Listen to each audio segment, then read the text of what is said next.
ಲಲಿತಾ ಅವ್ರು ಹೇಳಿದ್ದನ್ನು ಹೇಳಿ ರಾಮ್ಗೆ ಬಾಯಲ್ಲಿ ಮಾತೆ ಬರ್ತಿಲ್ಲ. ಕಲ್ಲಾದಂಥ ಹಾಗೆ ನೋಡ್ತಾ ಇದ್ದ. ಅಲ್ಲೇ ಇದ್ದಂಥ ತುಳಸಿ ಅವರು ಕೋಪದಿಂದ ನೋಡ್ತಾ, ಕೇಳಿದೆಯಲ್ಲ, ನಿನ್ನ ಹೆಂಡತಿ ನೀನು ಮಾಡಿದ ಕೆಲಸಕ್ಕೆ ಮನೆಯಿಂದ ಒಟ್ಟು ಹೋಗಿದ್ದಾಳಂತೆ. ಅದಕ್ಕೆ ಏನಾದರೂ ಮಾಡೋ ಮುನ್ನ ಯೋಚಿಸ್ಬೇಕು ಅಂದರು. ಪ್ರತಾಪ್ ಅವರು ತುಂಬ ಬೇಸರ ಪಟ್ಕೊಳ್ತಾ, ರಾಮ್ ಏನಿದೆಲ್ಲ ಅಂತ ಅಂದರು. ತುಳಸಿಯವರು ತುಂಬಾ ಸೀರಿಯಸ್ ಆಗ್ತಾ, ನಿಮ್ಮ ಬರುವಿಕೆಯಿಂದ ಮನೆಯಲ್ಲಿ ಬಂದ ಬಿರುಗಾಳಿ ಇದು ಅಂತ ಅರ್ಚಿದ್ಲು. ರಾಮ್ ಚೇತರಿಸ್ಕೊಳ್ತಾ ತುಳಸಿಯವರ ಕಡೆ ನೋಡಿ, ರಿಲ್ಯಾಕ್ಸ್ ಅತ್ತೆ, ಯಾರೂ ಆವೇಶ ಪಡಬೇಡಿ. ಸೀತಾ ನಿನ್ನೆ ನಡೆದ ವಿಷಯಕ್ಕೆ ಡಿಸ್ಟರ್ಬ್ ಆಗಿರ್ತಾಳೆ. ನಾನು ವಿಚ್ಛೇದನ ಕೊಡ್ತೀನಿ ಅಂದಿದ್ದಕ್ಕೆ ಅವಳಿಗೆ ತಡ್ಕೊಳ್ಳೋದಕ್ಕಾಗಲಿಲ್ಲ. ಒಳ್ಳೆಯದೇ ಅಲ್ವಾ, ನಮ್ಮ ಬಾಂಧವ್ಯ ಎಷ್ಟು ಗಟ್ಟಿಯಾಗಿದೆ ಅಂತ ತಿಳಿತಿದೆ. ನಾನು ಅವಳನ್ನ ಕರ್ಕೊಂಡು ಬರ್ತೀನಿ, ಯಾರೂ ಕಂಗಾಲು ಪಡಬೇಡಿ. ಮತ್ತೊಮ್ಮೆ ಹೇಳ್ತಿದ್ದೀನಿ, ಮನೆಯಲ್ಲಿ ಯಾರೇ ಜಗಳ ಆಡಿದ್ರೂ ನಾನು ಒಪ್ಪಲ್ಲ ಅಂತ ಲಕ್ಷ್ಮಣ್ಗಾಗಿ ಸುತ್ತಲೂ ನೋಡ್ದ. ಆದರೆ ಅವನು ಕಾಣಿಸ್ತಿಲ್ಲ. ಶಿರಿಸ ಕೂಡ ಅಲ್ಲಿರಲಿಲ್ಲ, ಹೊರಗೆ ಗಣೇಶ್ ಇರಲಿಲ್ಲ. ರಾಮ್ ಸಣ್ಣದಾಗಿ ನಕ್ಕು ವಿಷಯವನ್ನು ಅರ್ಥ ಮಾಡಿಕೊಂಡು ಒಳಗಡೆ ಹೋಗಿ ಫ್ರೆಶ್ ಆದ. ಹೊರಗೆ ಬಂದು ತನ್ನ ಕಾರ್ ತಗೊಂಡು ಮೇನ್ ರೋಡನ್ನು ತಲುಪಿದ. ಇನ್ನೊಂದೆಡೆ ಅರಾವಳಿ. ವಾ, ಸೂಪರ್, ಆ ಸೀತಾ ಮನೆ ಬಿಟ್ಟು ಹೊರಟೋಗಿದ್ದಾಳೆ. ನನ್ನ ಕೆಲಸ ಕಡಿಮೆ ಮಾಡಿದ್ಲು. ಅವಳಿಗೆ ತನ್ನ ಯೋಗ್ಯತೆ ಏನಂತ ತಿಳಿದಿರುತ್ತೆ, ಅದಕ್ಕೆ ತಪ್ಪು ಹಾದಿ ಹಿಡಿದು ಹೊರಟಿದ್ದಾಳೆ. ಇದೇ ಒಳ್ಳೆಯ ಅವಕಾಶ ಅಂದ್ಕೊಂಡು ತಕ್ಷಣವೇ ರಿಷಿಗೆ ಕಾಲ್ ಮಾಡಿ, ನೀನು ಸೀತಾಗ ಹತ್ರ ಆಗಬೇಕು. ರಾಮ್ ಅವಳ ಮೇಲೆ ಇನ್ನೂ ಸ್ವಲ್ಪ ಕೋಪ ಬಂದು ವಿಚ್ಛೇದನ ಮಾಡುವಂತೆ ಮಾಡು ಅಂತ ಆರ್ಡರ್ ಮಾಡಿದ್ಲು. ರಿಷಿ ಓಕೆ ಮೇಡಮ್, ಅದೇ ಕೆಲಸದಲ್ಲಿರ್ತೀನಿ ಅಂತ ಅಂದ. ಆದರೆ ಅವನಿಗೆ ಗಾಬರಿಯಾಗಿತ್ತು. ನಿಜಕ್ಕೂ ಸೀತಾ ಮೇಡಮ್ ಮನೆ ಬಿಟ್ಟು ಹೋಗೋದು ಏನು? ಈ ಅರಾವಳಿ ಏನೇನೋ ಒದರ್ತಿದ್ದಾಳಲ್ಲ ಅಂತ ತಕ್ಷಣವೇ ರಾಮ್ಗೆ ಫೋನ್ ಮಾಡ್ದ. ಅವನು ಫೋನ್ ಬ್ಯುಸಿ ಬರ್ತಿತ್ತು. ರಾಮ್ ಲಕ್ಷ್ಮಣ್ ಜೊತೆ ಮಾತಾಡ್ತಿದ್ದ. ಬಾಸ್, ಅದಕ್ಕೆ ತುಂಬ ಕೋಪದಲ್ಲಿದ್ದಾರೆ, ಎಷ್ಟು ಹೇಳಿದರೂ ಕೇಳಲಿಲ್ಲ. ಗಣೇಶ್ಗೆ ಸೀರಿಯಸ್ ಆಗಿ ಆರ್ಡರ್ ಮಾಡಿದ್ರಿಂದ ಅವನಿಗೆ ದಾರಿ ಇಲ್ಲದೆ ಅನಾಥಾಶ್ರಮಕ್ಕೆ ಕರ್ಕೊಂಡು ಹೋಗಿದ್ದಾನೆ. ನಾನು ಮತ್ತು ಶಿರೀಸಾ ಫಾಲೋ ಮಾಡ್ಕೊಂಡು ಬಂದ್ವು. ಅತ್ತಿಗೆ ಒಳಗಡೆ ಇದ್ದಾರೆ, ತುಂಬ ಕೋಪದಲ್ಲಿದ್ದಾರೆ ಅಂತ ಅಂದ. ರಾಮ್ಗೆ ವಿಷಯ ಅರ್ಥ ಆಗೋಯ್ತು. ಅವನು ನಗ್ತಾ, ಸರಿ ಸರಿ, ನಾನು ನೋಡ್ಕೊಳ್ತೀನಿ, ನೀವು ಅಲ್ಲೇ ಇರಿ ಅಂತ ಹೇಳಿ ಯೋಜನೆ ಹಾಕ್ತಾ ಶಾಪಿಂಗ್ ಮಾಡ್ಕೊಂಡು ಹೋದ. ಒಳಗಡೆ ಕಾಲಿಡ್ತಿರುವಾಗ ರಿಷಿ ಫೋನ್ ಬಂತು. ಅವನು ವಿಷಯವನ್ನು ಹೇಳ್ದ. ರಾಮ್, ನಾನು ಮತ್ತೆ ಮಾತಾಡ್ತೀನಿ ಅಂತ ಹೇಳಿ ನೀನು ನಿನ್ನ ಫೋನ್ ಸ್ವಿಚ್ ಆಫ್ ಮಾಡಿ ನಾನು ಹೇಳಿದ ಜಾಗಕ್ಕೆ ಹೋಗು. ನಾನು ಬಂದು ಸಿಗ್ತೀನಿ ನಿನಗೆ. ನಾನು ಬರೋವರೆಗೂ ನಿನ್ನ ಫೋನ್ ಆಫ್ ಇರಬೇಕು. ಅಲ್ಲಿ ನಿನಗೆ ಯಾವುದೇ ತೊಂದರೆ ಇರಲ್ಲ ಅಂತ ವಿವರಗಳನ್ನ ಹೇಳಿದ ರಾಮ್ ರಿಷಿಗೆ. ರಿಷಿ ಓಕೆ ಬಾಸ್ ಅಂತ ಫೋನನ್ನು ಸ್ವಿಚ್ ಆಫ್ ಮಾಡಿಕೊಂಡು ರಾಮ್ ಹೇಳಿದ ಒಂದು ರಹಸ್ಯ ಜಾಗಕ್ಕೆ ಹೋಗಿ ಅಡಗಿ ಕೂತ. ರಾವಳಿಗೆ ಅನುಮಾನ ಕ್ಲಿಯರ್ ಆಯಿತು. ರಿಷಿ ರಾಮ್ಗೆ ಸಹಾಯ ಮಾಡ್ತಿದ್ದಾನೆ. ನಾನು ಹೇಳಿದ ವಿಷಯವನ್ನು ರಾಮ್ಗೆ ತಲುಪಿಸಿದ್ದಾನೆ. ಅವನ ನಂಬರ್ನಿಂದ ರಾಮ್ಗೆ ಫೋನ್ ಹೋಗಿದೆ. ತಕ್ಷಣವೇ ಆ ರಿಷಿನ ಹಿಡೀರಿ, ಫೋನ್ ಮೂಲಕ ಅವನು ಎಲ್ಲಿದ್ದಾನೆ ಅಂತ ತಿಳಿಯುತ್ತೆ ಅಂತ ಆರ್ಡರ್ ಮಾಡಿದ್ಲು. ಆದರೆ ರಾಮ್ ಜೊತೆ ಮಾತಾಡಿದ ತಕ್ಷಣ ರಿಷಿ ಫೋನನ್ನು ಆಫ್ ಮಾಡಿಬಿಟ್ಟಿದ್ದ. ಅವನಿಗೆ ಎಲ್ಲಿದ್ದಾನೆ ಅಂತ ತಿಳಿಲಿಲ್ಲ. ಆದರೆ ಅರಾವಳಿಗೆ ರಿಷಿ ಮೇಲೆ ಅನುಮಾನ ಬಂದಿದೆ ಅಂತ ರಾಮ್ಗೆ ಹೇಗೆ ತಿಳಿತು? ಅರಾವಳಿ ಉರ್ದು ಹೋಗ್ತಾ, ಅವನು ನನ್ನನ್ನೇ ವಂಚಿಸ್ತಾನ, ಸಿಗಲಿ, ಆಮೇಲೆ ಅವನ ವಿಷಯ ನೋಡ್ಕೊತೀನಿ. ಆದರೂ ಸೀತಾ ನನ್ನ ಕೆಲಸ ಸುಲಭ ಮಾಡಿದ್ಲು. ರಾಮ್ಗೆ ಕೋಪ ತರಿಸ್ತಿದ್ದಾಳೆ, ಸುಮ್ಮನಿರ್ತಾನ, ಕಿರಿಕಿರಿ ಉಂಟಾಗಿ ಡಿವೋರ್ಸ್ ಕೊಡ್ತಾನೆ ಅಂತ ನಕ್ಕಿದ್ಲು. ಅದೆಲ್ಲವನ್ನು ನೋಡ್ತಿದ್ದ ಏಳುಕುಂಡಲಾಗೆ ಯಾಕೋ ಇಷ್ಟ ಆಗಲಿಲ್ಲ. ವಿಠಲ್ ಮಾತ್ರ ಇನ್ನೊಂಥರ ಸಂತೋಷಪಟ್ಟ. ರಾಮ್ಗೆ ಕಿರಿಕಿರಿಯಾದರೂ ಸೀತಾಳನ್ನು ಬಿಟ್ಕೊಡಲ್ಲ. ಆದರೆ ನನಗೆ ಕಿಡ್ನ್ಯಾಪ್ ಮಾಡೋದಕ್ಕೆ ಅವಕಾಶ ಸಿಕ್ತು ಅಂತ ತಕ್ಷಣವೇ ಸೀತಾಳನ್ನು ಯಾರಿಗೂ ತಿಳಿಯದಂತೆ ಎತ್ಕೊಂಡು ಹೋಗಬೇಕು ಅಂತ ಪ್ಲ್ಯಾನ್ ಮಾಡ್ತಾ ಇದ್ದಾನೆ ತನಗೆ ತಾನೆ. ಮೀರಾ ತಾಯಿ ಟೆನ್ಷನ್ ಆಗ್ತಿದ್ರು. ಅಮ್ಮ ಸೀತಾ, ಏನಾಯ್ತಮ್ಮ, ಇಷ್ಟು ಬೆಳಿಗ್ಗೆಯೇ ಲಗೇಜ್ ತೊಗೊಂಡು ಬಂದುಬಿಟ್ಟಿದ್ದಿ? ಬಂದಾಗಿಂದ ಕೇಳ್ತಿದ್ದೀನಿ, ಉತ್ತರನೇ ಹೇಳ್ತಿಲ್ಲ. ಅಳಿಯನ ಜೊತೆ ಏನಾದರೂ ಜಗಳ ಆಯಿತಾ? ಮುನಿಸ್ಕೊಂಡು ಬಂದ್ಯಾ? ನೀನು ಹೀಗೆ ಬರೋದು ಸರಿಯಲ್ಲಮ್ಮ ಅಂತ ಹೇಳ್ತಿದ್ರು. ಸೀತಾ ಮಾತಾಡಲಿಲ್ಲ. ಮೌನವಾಗಿ ಹಿತ್ತಲಿನಲ್ಲಿರೋ ತೋಟದ ತರಹ ಜಾಗದಲ್ಲಿ ಕೂತಿದ್ಲು. ಮೀರಾ ಮದರ್ ತಲೆ ಹಿಡ್ಕೊಂಡು ಟೆನ್ಷನ್ ಆಗ್ತಿದ್ರು. ಸರಿಯಾಗಿ ಅದೇ ಸಮಯಕ್ಕೆ ರಾಮ್ ಬಂದ. ಅವನು ಬರೋದನ್ನು ನೋಡಿ ಅವಳಿಗೆ ಅಮ್ಮಯ್ಯ ಅಂತ ಅನ್ನಿಸ್ತು. ರಾಮ್ ನಗ್ತಾ ಟೆನ್ಷನ್ ಏನಿಲ್ಲ ಅಂಥೇಳಿ ತಾನು ತಂದಿದ್ದನ್ನು ಅವಳ ಕೈ ಕೊಟ್ಟು ಒಂದು ಗ್ಲಾಸ್ ಹಾಲು ಕೊಡಿ ಅಂತ ಕೇಳಿದ. ಅವಳು ತಕ್ಷಣವೇ ಕೊಟ್ಟಳು. ರಾಮ್ ಹಾಲಿನ ಗ್ಲಾಸ್ ತಗೊಂಡು ಸೀತಾ ಇದ್ದ ಜಾಗಕ್ಕೆ ಹೋದ. ಅಲ್ಲಿ ಏನು ನಡೆಯುತ್ತೋ ಏನೋ ಅನ್ನುವಂತೆ ಶಿರಿಸ ಲಕ್ಷ್ಮಣ್ ಗಾಬರಿಯಿಂದ ಒಂದು ಕಡೆ ನಿಂತು ನೋಡ್ತಾ ಇದ್ದಾರೆ. ರಾಮ್ ಮಾತ್ರ ಎಷ್ಟೋ ಕೂಲಾಗಿ ಮೀರಾ ಕೊಟ್ಟ ಹಾಲಿನ ಗ್ಲಾಸ್ ಮತ್ತು ಒಂದು ಪ್ಲೇಟ್ನಲ್ಲಿ ಹಾಲಿನ ಕೋವಾ ತಗೊಂಡು ಸೀತಾ ಕೂತಿದ್ದ ಜಾಗಕ್ಕೆ ಹೋದ. ಒಬ್ಬ ನಾಯಕ ಹೆಂಡ್ತಿಗ ಕೈಯಲ್ಲಿ ಹಾಲಿನ ಕೋವಾ ತಗೊಂಡು ಹೋಗ್ತಿದ್ರೆ ಎಲ್ಲರೂ ಆಶ್ಚರ್ಯದಿಂದ ನೋಡ್ತಿದ್ರು. ರಾಮ್ ದೂರದಲ್ಲಿ ಕೂತಿದ್ದಂಥ ಸೀತಾಳನ್ನು ನೋಡಿ ತುಂಬ ಬೇಸರ ಪಟ್ಕೊಂಡ. ಮೆಲ್ಲಗೆ ನಿಟ್ಟುಸಿರು ಬಿಟ್ಟು ಅವಳ ಹತ್ರ ಬಂದು ಹಲೋ ಬಾಸ್ ಮೇಡಮ್, ಮುನ್ನಿಸ್ಕೊಂಡಿದ್ದೀಯಾ ಅಂತ ಕರೆದ. ಅಷ್ಟೇ, ಆ ಧ್ವನಿ ಕೇಳಿದ ತಕ್ಷಣ ಸೀತಾ ಒಂದೇ ಬಾರಿಗೆ ಜೋರಾಗಿ ಹತ್ತಿಬಿಟ್ಲು. ರಾಮ್ ಟೆನ್ಷನ್ ಆಗ್ತಾ ಹೇಯ್ ಸೀತಾ ಏನಿದು ಅಂತ ಮುಂದೆ ಬಂದ. ಅವಳು ಅವನ ಕಡೆ ಕೋಪದಿಂದ ನೋಡ್ತಿದ್ರೆ ರಾಮ್ ತನ್ನ ಕೈಯಲ್ಲಿದ್ದ ಹಾಲು ಮತ್ತು ಸ್ವೀಟನ್ನು ಅವಳ ಮುಂದೆ ಇಟ್ಟು ಕೂಲ್ ಬೇಬಿ ಅಂದ. ರಾಮ್ ಹಾಗೆ ಕೂಲ್ ಬೇಬಿ ಅಂತಿದ್ರೆ ಸೀತಾ ಕೋಪ ನೆತ್ತಿಗೇರ್ಬಿಡ್ತು. ಅವನ ಮೇಲೆ ಸೀರಿಯಸ್ ಆಗ್ತಾ ಏನು ಕೂಲು ಮಾಡೋದೆಲ್ಲ ಮಾಡಿ ಈಗ ಕೂಲಾಗಿ ಹಾಲು ಸ್ವೀಟ್ಸ್ ತಂದು ಕೂಲ್ ಮಾಡಬೇಕು ಅಂತ ನೋಡ್ತಿದ್ದೀರಾ? ಇಲ್ಲ, ನಾನು ಕೂಲ್ ಆಗಲ್ಲ. ರಾಮ್ ತನ್ನ ಕೈಯಲ್ಲಿದ್ದ ವಸ್ತುಗಳನ್ನ ಪಕ್ಕಕ್ಕಿಟ್ಟು ಅವಳ ಹತ್ರ ಹೋಗಿ ಓ ಸಾರಿ ಮೇಡಮ್, ಯಾಕೆ ಅಷ್ಟೊಂದು ಕೋಪ? ಆದರೂ ನಾನೇನು ಮಾಡಿದೆ ಹೇಳು ಅಂದ. ಸೀತಾ ಕಿರಿ ಮಾಡ್ಕೊಳ್ತಾ ಮುಟ್ಟಬೇಡಿ, ದೂರ ಇರಿ, ನನ್ನನ್ನು ಬಿಟ್ಟುಬಿಡ್ತೀನಿ ಅಂದ್ರಲ್ವಾ, ನಿಮ್ಮ ಅತ್ತೆ ಮುಂದೆ ನನಗೆ ಡಿವೋರ್ಸ್ ಕೊಡ್ತೀನಿ ಅಂದ್ರಲ್ವಾ, ಮತ್ತು ಯಾಕೆ ಈ ನಾಟಕ ಅಂತ ಅಂದ್ಲು. ರಾಮ್ ನಾಟಕವೇ? ನಾನು ಹಾಗೆ ಮಾಡಿದ್ರೇ ಅತ್ತೆ ದಾರಿಗೆ ಬರೋದು, ಅದಕ್ಕೆ ಇಷ್ಟವಿಲ್ಲದ ಮಾತುಗಳನ್ನ ಆಡಿದೆ, ಅದರ ಅರ್ಥ ನಿನ್ನನ್ನು ಬಿಟ್ಬಿಡ್ತೀನಿ ಅಂತ ಅಲ್ಲ ಅಂತ ಅವಳನ್ನ ತನ್ನ ಕೈಗಳಿಂದ ಬಲವಾಗಿ ಅಪ್ಕೊಂಡ. ಸೀತಾ ಬಿಡಿಸ್ಕೊಳ್ಳೋದಕ್ಕೆ ಪ್ರಯತ್ನ ಮಾಡ್ತಾ ಇದ್ರು, ಅವಳ ಕೈಯಲ್ಲಿ ಆಗದಷ್ಟು ಬಲವಾಗಿ ಇಟ್ಕೊಂಡಿದ್ದ. ಆ ದೃಶ್ಯ ನೋಡಿದಂತಹ ಲಕ್ಷ್ಮಣ್ ಮತ್ತು ಶಿರಿಸಾ ಸಮಸ್ಯೆ ಬಗೆಹರಿತು ಅಂತ ಅಂದ್ಕೊಂಡು ಇನ್ನು ಪಕ್ಕಕ್ಕೆ ಸರಿಯೋದು ಒಳ್ಳೆಯದು ಅಂತ ಬಂದುಬಿಟ್ರು. ಸೀತಾ ಕೋಪ ತೋರಿಸ್ತಾ ಬಿಡಿ, ನನಗೆ ಕೋಪ ನೆತ್ತಿಗೇರ್ತಿದೆ, ನಿಮ್ಮ ಅತ್ತೆಯನ್ನು ಒಪ್ಪಿಸೋದಕ್ಕೆ ನನ್ನ ಮನಸ್ಸಿಗೆ ನೋವುಂಟು ಮಾಡೋ ಮಾತುಗಳನ್ನ ಆಡ್ತೀರಾ ನೀವು? ಎಷ್ಟು ಸುಲಭವಾಗಿ ಅಂದ್ಬಿಟ್ರಿ. ಇವತ್ತು ನಿಮ್ಮ ಅತ್ತೆಗೋಸ್ಕರ, ನಾಳೆ ಮಾವನಿಗೋಸ್ಕರ ನಿಮ್ಮ ಇಷ್ಟದಂತೆ ನಾನು ಬಿಟ್ಬಿಡ್ತೀನಿ ಅಂತ ಹೇಳೋ ನಿಮ್ಮೊಂದಿಗೆ ಇರೋದಕ್ಕೆ ನನ್ನ ಕೈಯಿಂದ ಆಗಲ್ಲ. ಅದಕ್ಕೆ ನೀವು ಕಳಿಸೋದು ಏನು ಅಂತ ನಾನೇ ಬಂದುಬಿಟ್ಟೆ, ಇನ್ನು ಅಲ್ಲಿಗೆ ನಾನು ಬರಲ್ಲ ಅಂದ್ಲು. ರಾಮ್ ನಗ್ತಾವನ್ನ ಇನ್ನೂ ಹತ್ರಕ್ಕೆ ಸೆಳ್ಕೊಂಡು ಬರಬೇಡ, ನಾನು ಎತ್ತಾಕೊಂಡು ಹೋಗ್ತೀನಿ ಅಂದ. ಸೀತಾ ಕಿರ್ಚ್ತಾ ಏನು ದೌರ್ಜನ್ಯ ಮಾಡ್ತೀರಾ, ನಾನು ಬರಲ್ಲ ಅಂತ ಅರ್ಚಿದ್ಲು. ರಾಮ್ ಅವಳನ್ನ ಇಷ್ಟದಿಂದ ಅಪ್ಕೊಳ್ತಾ ಕಿರ್ಚು, ನನಗೇನು ಭಯನಾ, ನನ್ನ ಹೆಂಡ್ತಿ ನನ್ನ ಇಷ್ಟ ಅಂತ ಮುತ್ತಿಡ್ತಿದ್ದ. ಕಿರ್ಚ್ತಿದ್ದ ಸೀತಾ ಅವನ ಮುಂಡು ಹಠಕ್ಕೆ ಕಂಟ್ರೋಲ್ ಆಗಿ ಸುಮ್ಮನೆ ಆಗೋದ್ಲು.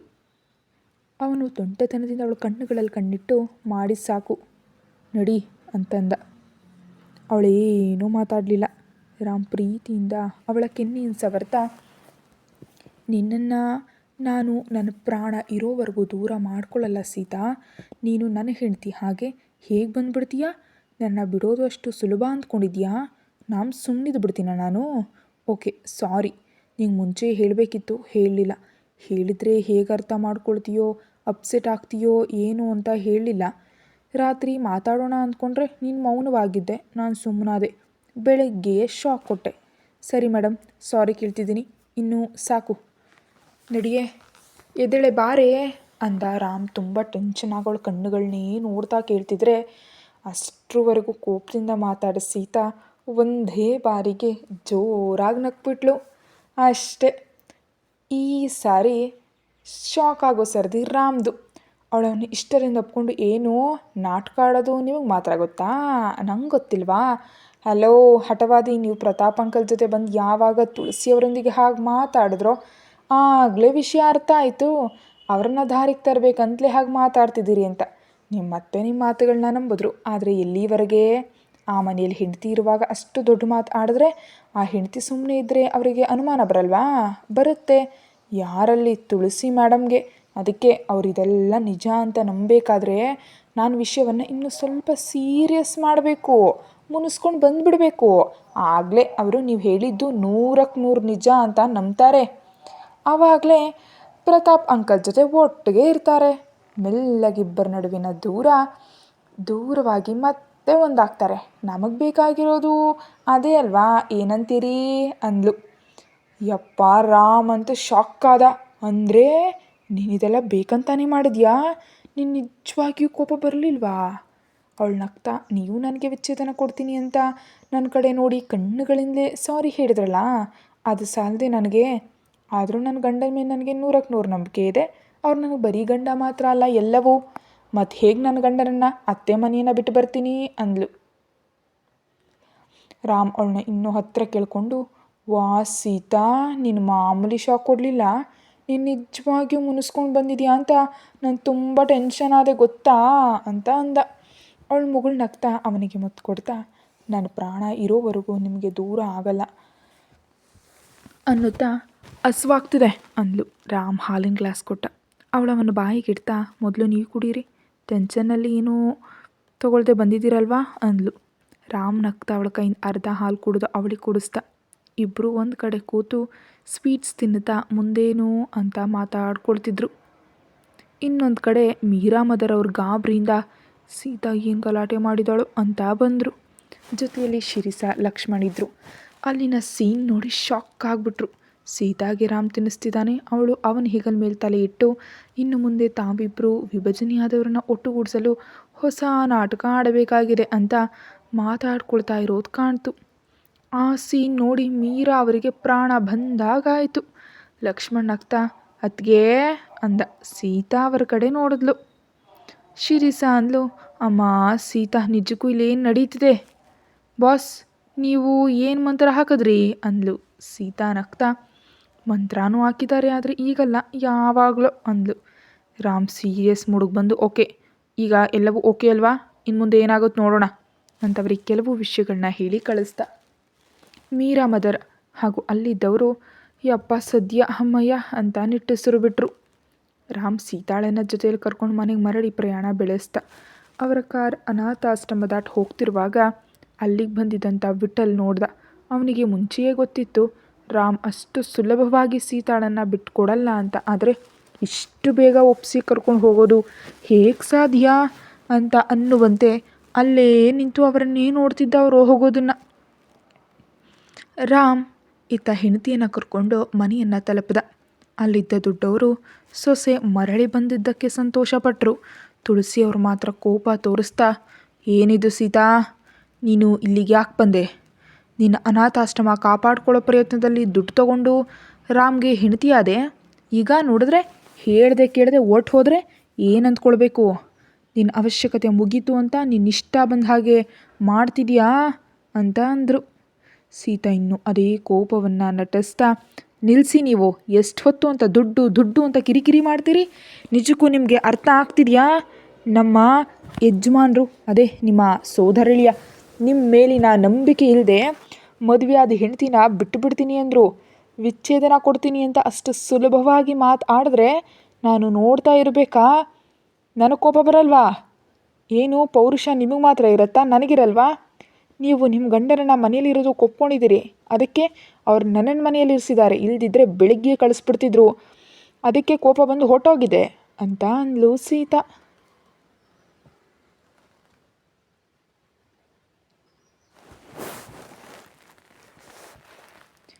ತುಳಸಿ ಕೋಪದಿಂದ ನೋಡ್ತಾ, ಹಾಗಾದರೆ ಯಾಕೆ ಬಂದೆ ಅಂದರು.